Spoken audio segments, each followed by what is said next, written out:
Hey guys, how's it going? Welcome to Japanese Made Easy. Yeah, thanks for watching our videos as always. In this video, I kind of wanted to talk about some of the things that my student he was finishing up his course the other day. It was his last day of our 10 course package. I taught him 10 lessons, and he wanted to ask me a lot of questions at the end. And so well, he eventually ended up, he said he's gonna take a break, take a 2-week break, and then continue again. But the other day was his last day for now, before his short break. So he wanted to ask me a few questions before he took his break. I kind of want to answer them. I thought they were very great questions, and I kind of wanted to answer them in this video. The first thing he asked is time expressions in Japanese. So he was like, the first thing he asked was like, "I'm sorry, I have a lot of questions. I might write it down." And originally we were chatting about it, and I started thinking maybe it's better to make this whole like set of questions into another class. So I made a presentation out of it. I gave it to him. He liked it. Yeah, let's start with the first one. So Japanese time frames, so time expressions.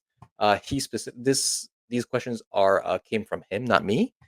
The first one is by the time, since, once he arrives, up until now, during the summer, eventually, by the end of.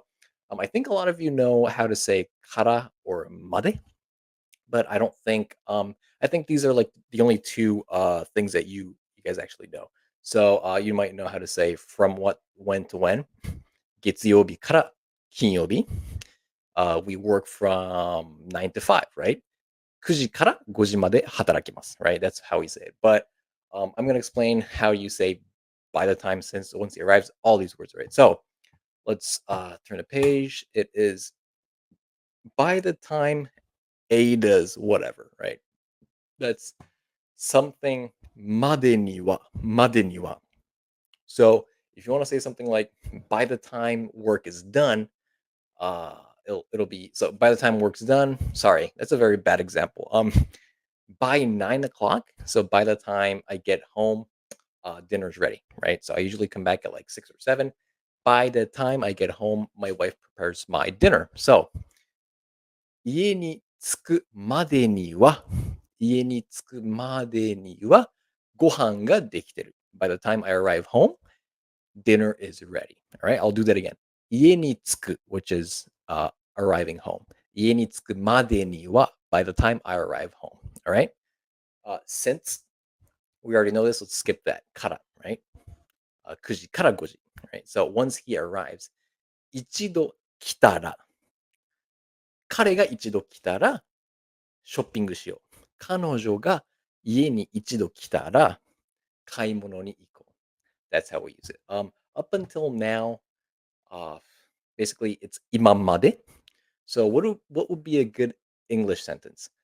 Up until now, we have lived in New York, right? 今まではニューヨークに住んでました. All right. During the summer, that's easy. 夏の間. Eventually, this is another good one. Eventually, we all die. I'm sorry, that's a little sad.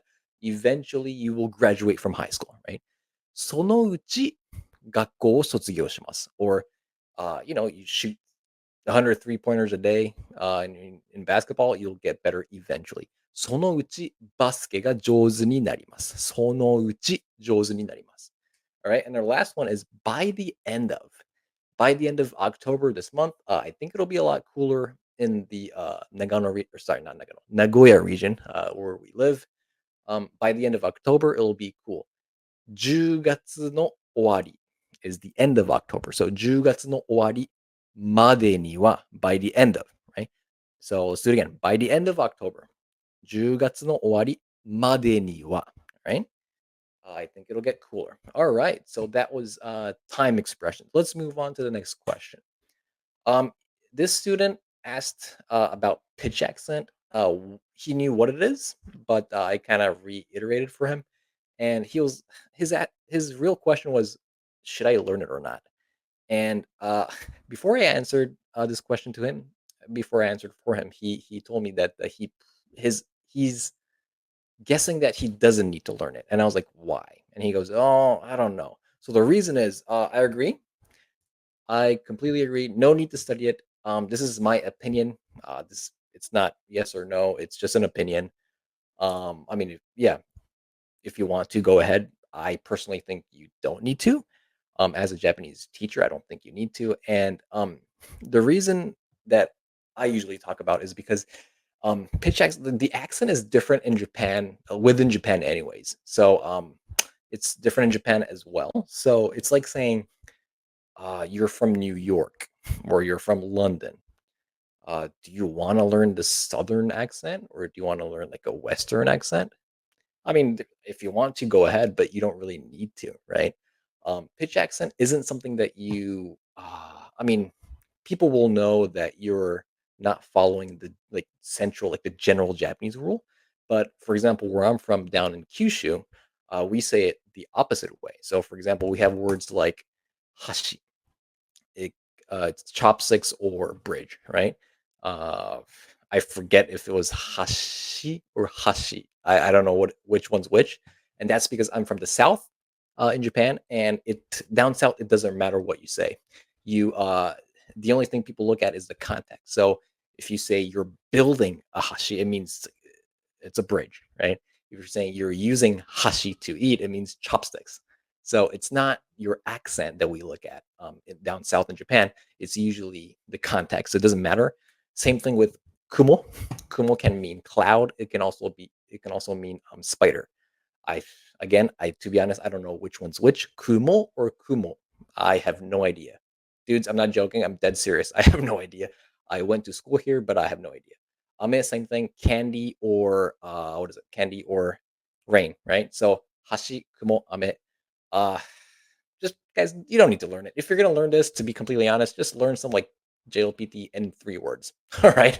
I think that way you'll make yeah, better use of your time. So, anyways, that's my answer. And the next one is so there are a lot of he was confused. My student was confused because there are a lot of words that have kanji, but we use hiragana on purpose, right? And so I kind of I listed a few words that we use uh, hiragana anyways. So let's see. Let me delete myself for a second. How do we do that? Let's see. There we go. So these are the words that again we have the kanji here. They all have specific ways to write it in kanji. Arigato, right? Gomen nasai. Sorry, I guess looking at it. Sorry. Arigato, gomen nasai, wakaru. They all have kanjis, but for some reason, we usually use hiragana. And uh, it's the same thing as saying, let me let me appear again. So people in the West, you guys like, America, Europe, Australia, maybe, I don't know. Um, you guys have the same situation with numbers, right? So I think you guys have your little rules with up until nine, like ninth, you write in numbers, and then from 10 or 11, I guess it was you write. Sorry, up until ninth, you write literally in the alphabet, and from 10 or 11, you guys use numbers, right? I don't know what it was. Sorry if I'm mistaken. But I didn't.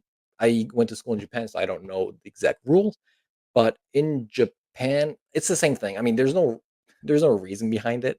I'm assuming you guys, I mean, there could be a reason, but no one really thinks about it. They just teach you not to do it. And in Japan, it's the same thing. In Japanese, we do have the kanji, but just general rules that like arigato, gomenasai, ohayo, sayonara. We we say this a lot in emails too, or chat, right? Gomen, arigato, wakaru, right? So it's such a hassle to like change it to kanji every time. I think that's a great reason. I think that's one of the reasons we don't change it to kanji. Just use hiragana. Yeah. So, anyways, here are the main words I just got off the internet. Um, Yep, I didn't know kanari had a kanji. I had no idea. I knew sugu, right? Like sugu right now. I never knew there was a kanji for totemo. No idea. But yeah, again, to be clear, yeah, I think Japanese people just like use hiragana anyways because it's easier. Even though there's a kanji. Like dekiru, right? Iru. This is super common stuff right here. Let's see. There you go. Right there. Iru. Dekiru, right? We use it a lot. We use it so many times during the day. So I don't think a lot of people want to change it to kanji every time. So, anyways, that was a quick recap. um, of what, yeah, I kind of wanted to answer the questions that my European student, one of my students asked in his last lesson. So, guys, I hope this helped. And if you have any questions, please comment below. I check every comment. And yeah, all right, guys, have a good day.